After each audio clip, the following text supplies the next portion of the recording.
Okay, so now we're going to go over dosing regimens, how to design them. The first method we're going to use is the therapeutic range.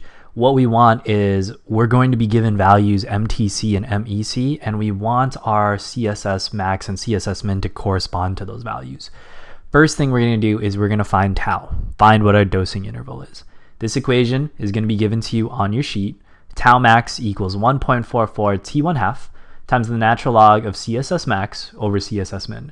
Now your CSS max, that's going to correspond to your MTC, your minimum toxic concentration, and the CSS min is going to correspond to MEC, which is your minimum effective concentration.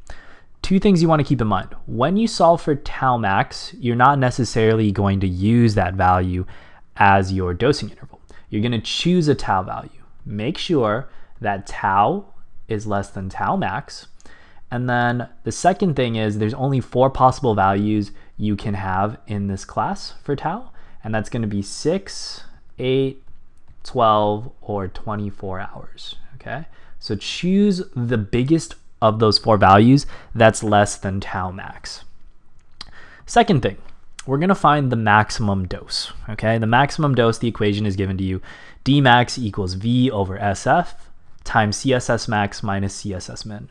Now the maximum dose that you want to give is, it's going to correspond to the amount that's going to be lost during a dosing interval of tau max. Okay, so you want to find out the maximum amount of drug that you can give, because that maximum amount of drug that you can give is the amount that's going to be lost during a given interval of tau max.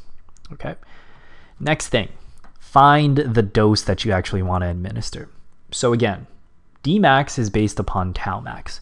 We're not going to use tau max. So the dose that we're going to choose, okay, it's going to be less than the maximum dose. Okay, it's either going to be less than or equal to. And this equation is not given to you on your equation sheet, so it's very important to understand it. So dose equals Dmax times the tau that you choose. Okay, you're going to choose a tau that's going to be lower than Tmax, so you're going to choose a lower dose, and it's going to be proportional. So dose equals Dmax times tau choose over Tmax. Okay, this is going to be a fraction less than 1, so you're going to have a lower dose. And then after that, step 4 is you're going to choose the available dose. Okay, so going back to step 3, you might calculate a D of, let's say, 2205 milligrams. Okay, that's all fine and dandy for your calculation, but what's going to happen is the available drug dosages aren't going to be exactly 2205 milligrams. Okay, let's say, for example, all you have available are 500 milligram tablets. So you would need your dose that you choose. Okay, the dose that you choose, it's going to have to be in a multiple of 500. So what you're going to have to do is you're going to either need to round up or down appropriately. Make it fit in to the available dosages that you have. Okay, so for example, with 2205 milligrams, we would round this down to 2000 milligrams, because it's got to be a multiple of 500 milligrams since that's all that's available.